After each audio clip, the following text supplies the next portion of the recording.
திருச்சிராப்பள்ளி பணத்தாள்கள் சேகரிப்போர் சங்கம் திருச்சியில் செப்டம்பர் 20, 21, 22 ஆகிய தேதிகளில் உலக பணத்தாள்கள், நாணயங்கள், தபால் தலைகள் கண்காட்சியை நடத்துகின்றது.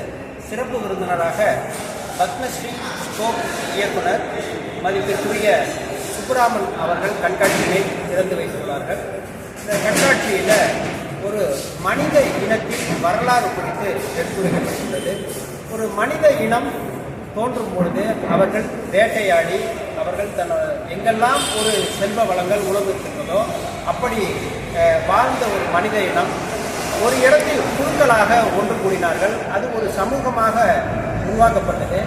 சமூகத்தில் ஒரு பொருளை கொடுக்கவோ வாங்கவோ உருவாக்கப்பட்டது தான் நாணயமாக மாறியது. அதாவது ஒரு மீடியம். அது அரசாணை தாள்களாக நாணயங்களாக வரையறுக்கப்பட்டது.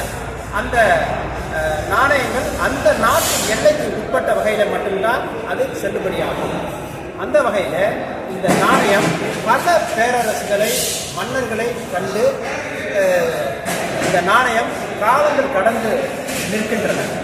அதற்கு பிறகு சேரா, சோழா, பாண்டியா, பிரிட்டிஷ் இந்தியா என்று சுதந்திர இந்தியா, குடியரசு இந்தியா என்று இன்றளவும் பண்டமாற்று முறையிலிருந்து பணமில்லா பரிவர்த்தனை வரை, கடன் அட்டை, பற்று அட்டை, கேஷ்லெஸ் டிரான்சாக்ஷன் வரை இப்போ தொடர்ந்து அந்த வகையில் இங்கே காட்சிப்படுத்தியிருக்கின்றார் நமக்கு ராஜ்குமார் என்றவங்க. அதில் முக்கியமாக புதை உயிரி படிவங்கள் குறித்து அவங்க எடுத்து சொல்கிறாங்க.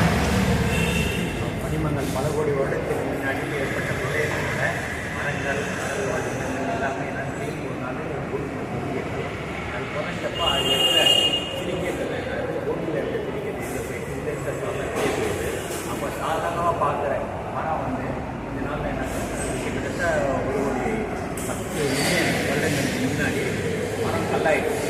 சாதாரண மரத்தோட வயதை அதோட உள்ள இருக்க மரத்தை எடுப்பாங்க. ஆனால் இது அப்படி இல்லை.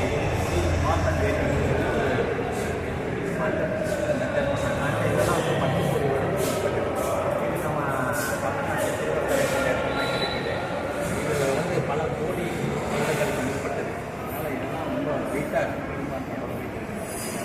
கிடைக்கிறது ரொம்ப அபூர்வமான பொருள். இதே மாதிரி கடல்வாழ் இருக்குது. அது பேர் அம்மோனைட்டம் பேர். அந்த அம்மோனைட்டம் இருக்குது. அந்த அம்மோனைட்டம் கடலில் இந்த கல் மரத்துக்கு முற்பட்டது. கடல் இருக்குது. அப்போ 500 வருடத்துக்கு ஆழ் கடலாக இருந்தது. பார்த்தா அது கடல் மாதிரி சரியாக இருக்கிறதுனால நம்ப மாட்டாங்க. ஆனால் இன்றைக்கு அதில் படிப்புகள் ஏற்றிருக்காங்க. படிப்புகள் வச்சு செஞ்சுக்கிறது. அந்த படிப்புகள் மூலமாக அதில் கடலாக இருக்கிறது நம்ம நிறுவனமாகிறது.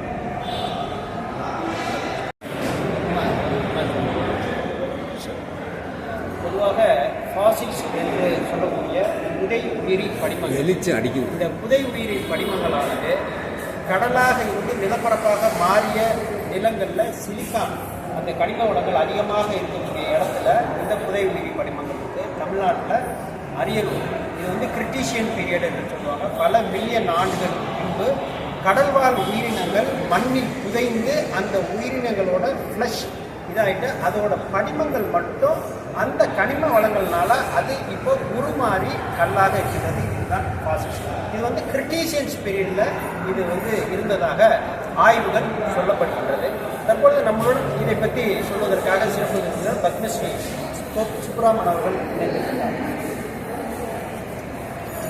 இன்றைய தினம் இங்கே நடக்கின்ற இந்த இனிமையான நிகழ்வில் ஒரு அருமையான ஒரு சந்தர்ப்பத்தை நாம் பார்க்கிறோம். இங்கே மரம் கல்லாகி இருக்கிறது. அந்த வெயிட்டு பார்த்தோம்னா அவ்வளவு வெயிட் இருக்கு. கல்லை கூட சாதாரணமாக கல் கூட இந்த அளவில் இருக்கிற கல் இவ்வளோ வெயிட் இருக்காது. ஆனால் இது அவ்வளோ வெயிட் இருக்கு. இந்த அளவில் பழைய காலத்தில் மக்கள் பண்டமாற்று முறைகளையும் பல்வேறு விதமான செய்திகளையும் செய்து இன்றைய தினம் ஒரு நாகரிக உலகத்திற்கு நம்மை அழைத்திருக்கிறார்கள் என்று சொன்னால் அது மிகையாகாது. அவர்களுக்கு இந்த இதை சேகரித்து வைத்திருப்பவர்களுக்கு என்னுடைய வாழ்த்துக்களை தெரிவித்துக் கொள்கிறேன். நன்றி, வணக்கம்.